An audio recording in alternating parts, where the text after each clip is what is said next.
હમણાં ને હમણાં અહીં મોરબીના પાડા પુલ ઉપર ઘણા બધા આત્મહત્યાના બનાવ બનતા હોય છે. મારું માનવું એવું છે કે આત્મહત્યા એ એક મહાપાપ છે અને આત્મહત્યા કરનાર વ્યક્તિ સ્વાર્થી હોય છે. તેના ઉપર પડતા દુઃખ, તેની તકલીફો તેને સહન ન કરવી પડે એના માટે આત્મહત્યા કરતા હોય છે. પણ એ નથી વિચારતા કે એના ગયા પછી એના પરિવાર ઉપર કેવી વીતતી હોય છે. અને આ પાડા પુલ હોય કે કોઈ બીજો પુલ હોય કે ક્યાંય પણ કોઈ પણ જગ્યા હોય, તમે જ્યારે આત્મહત્યા કરો છો તો તમે એક અન્ય બીજા વ્યક્તિ કે જે આત્મહત્યા કરવાનો વિચાર કરી રહ્યા છે એને હિન્ટ આપો છો. એને તમે શીખવાડો છો કે અહીંયા આવો ને અહીંયા આત્મહત્યા કરો. તો પુલ જે બને છે એ શું માત્ર આત્મહત્યા કરવા માટે બને છે?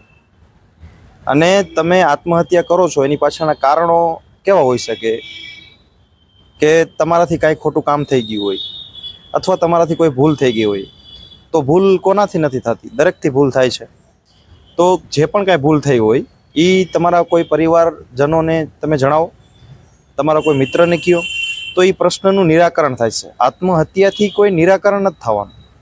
ઉલટાનું તમે નેક્સ્ટ જનરેશનને શીખવાડો છો કે તકલીફ પડી, દુઃખ પડ્યું એટલે આત્મહત્યા કરી લ્યો. ઘણા લોકો એટલે પણ આત્મહત્યા કરતા હોય છે કે એના ઉપર દેણું થઈ ગયું હોય. તો હજારો કરોડોના દેણા કરીને પણ ઘણા બધા લોકો વિદેશમાં મોજ કરે છે, આનંદ કરે છે, જિંદગી મસ્તની જીવે છે. અને તમે 2-5 લાખના દેણામાં ટૂંપા ખાવ છો, ભૂલેથી પડો છો. હિન્દીમાં કહેવત છે ઓલી, જાન હે તો જહાન હે. જીવતા આવીશું તો બધું થશે. જીવતા આવીશું તો કમાઈ શકશું, જીવતા આવીશું તો દેણા ભરાશે, જીવતા આવીશું તો આનંદ કરી શકશું, મોજ કરી શકશું અને સારું એવું કમબેક કરી શકશું. એ કમબેક તમે ત્યારે જ કરી શકશો જો જીવતા હોય ત્યારે. હવે ઉપર વયા જાવ પછી શેનું કમબેક કરવાનું? પછી કમબેક ન થાય કાંઈ. એટલે આત્મહત્યા ન કરો. અને બીજા કોઈ એવા વ્યક્તિ તમને દેખાતા હોય દુઃખમાં કે ખરેખર આને બહુ દુઃખ છે કોઈ પણ પ્રકારનું, તો એનો ટેકો બનો, એને સપોર્ટ આપો. પૈસાથી સપોર્ટ ન આપી શકો તો કાંઈ નહીં, એને હૂંફ આપો, ટેકો આપો. હું તારી સાથે છું, શું તકલીફ છે બોલ. આ એક પુણ્યનું કામ છે.